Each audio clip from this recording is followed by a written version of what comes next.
cannibalism. My favorite topic of the entirety of Genshin is the suspicious sourcing of food and fascinating elements that revolve around the lore of eating people, accidentally or otherwise, and whether they are true or not. Genshin has a fascinating track record when it comes to discussing the mysterious consumption of humanoid flesh, but most of it is up in the air. But that's what makes the lore interesting, because sometimes you just have to stare at the world around you and consider if you've done anything wrong in this land to deserve being eaten alive. So today, welcome to Cannibalism and Genshin Impact, where I'll be diving into both the confirmed and theoretical consumption of humanoid flesh. I'll be discussing the moments in Genshin's lore where they actually dabble into this topic, but not really whether this is real or not. You'll just see what I mean when you watch the video. Disclaimer: for the purposes of this video, we'll only be considering the theories and lore aspects that revolve around humanoid creatures getting eaten, not necessarily living creatures. Slimes, for example, will not be considered into this demographic, so at the very least, Xiangling isn't completely considered a cannibal yet. That one voice line is still very suspicious if you attack humanoid enemies, though. What I'll be adding to this list is simply the consumption of humanoids. So let's begin. We can't possibly start this video without tackling the fantastic lore that inspired potential cannibalism in the first place, and that's the hidden legend of the sea Ganoderma. Though it looks like a fungus of some sort, it actually comes from a substance secreted by certain soft-bodied organisms. In the folk tales told in a certain land, these mouthless, noseless creatures are the transformed souls of children who died young. As a form of punishment, they must spend endless years absorbing the elements within the sand and sea, using their fragile bodies, piling them up, and forming sea Ganoderma. And once the Ganoderma are fully formed, they shall be harvested. Now, I know that this is a legend, but when you're in a game where legends and storybooks have a lot more weight to them than you first think, you're going to need to think of the consequences of what you put in your mouth. It also has a fascinating twist when you consider that there's this one quest that lets you make a milk tea flavor based on them, so hope you sleep at night.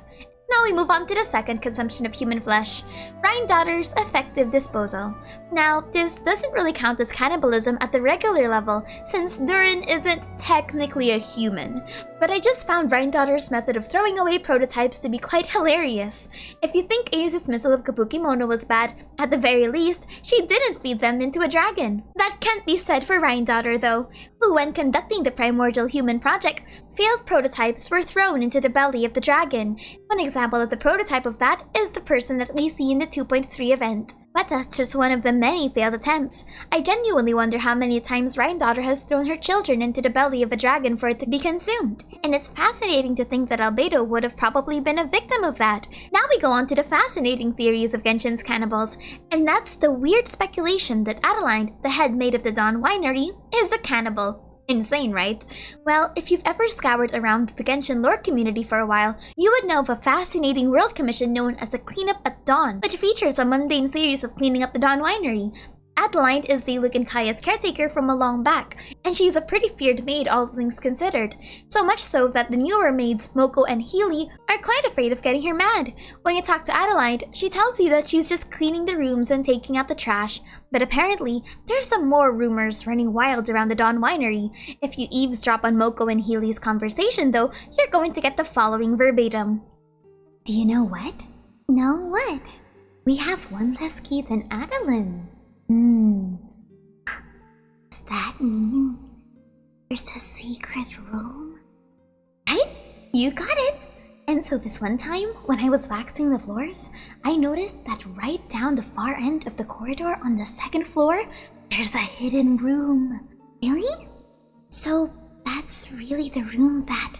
Well, I crept up to the door, and as soon as I got close, I heard this thud, thud, thud sound getting closer and closer. I was like so scared, and then just as I was about to run away, Adeline was behind me. Yikes! The weirdest thing is that she didn't even tell me off. Instead, she was all polite and asked me nicely to go back to my room. But when I got back to my room, that's when I realized that thudding sound, it was exactly like how Adeline's boots sound when she walks. No way. So that guest really, totally, shh, not so loud. I was on duty that morning, and it seemed like no one had left. I cleaned up all the guest rooms on the second floor, and guess what I noticed? All of the rooms were empty. Then I asked Adeline, like, hey, what happened to the guest who arrived last night? And she totally ignored me. She was just like watering the flowers in the garden and talking to herself. She was like, next year when these flowers are in season, it will look gorgeous. If you interrogate Adeline about it, she just says that they're tall rumors and that you shouldn't think about it too much. She immediately cuts the conversation to food, and here's the verbatim. You're overthinking things. That's just nonsense. Ah yes, how's your appetite lately? I made extra steaks today. If you're not picky, please take them. Like I said, don't overthink it. These are perfectly normal animal steaks. There's nothing wrong with them. Now, I really doubt that Diluc would ever have a secret torture room, but you know, I wouldn't completely put it past him to be somewhat unaware, especially with his whole escapades and all. But this is Diluc and Adeline we're talking about, so we can probably trust them, right? She's probably just messing with the lower maids. The last on our list is a completely debunked fanfiction in Genshin that talks about a theoretical perspective on Kabuki Mono, and I'm adding this because I find it absolutely fascinating that this one Sumerian scholar saw the lore of the Kabuki Mono and just thought, cannibalism. For context, you can see this excerpt from the Arkan Quest interlude of 3.3, featuring Wanderer. The main excerpt is from a researcher known as Sawada, who wrote a book called Isle of Darkling Clouds. It's all just imputed fanfiction, so don't mind it. Here's the following excerpt. The black cloud reached the bottom of the boat and was joined in its bereftness of direction. Like a charging beast, they plunged into the shoreline. Scant steps away, the Kabuki Mono stood idle, slanting his head to study the grand wreck. Not but half an arm was left on the one who had cried out for help, and with a plop, it landed at the Kabuki Mono's feet. He crouched to better study on the object, straining against the urge to take a bite out of it. But he didn't.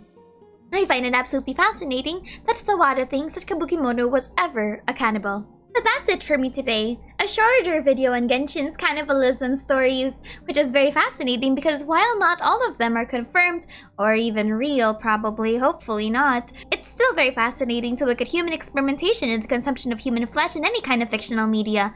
And since we're slowly dabbling into Ildatora in the future, I'm genuinely curious if Genshin's going to do anything about it. Hopefully not, probably not, considering that this is a game for children. Anyway, my name is Aster and thank you for chilling with me. Bye-bye.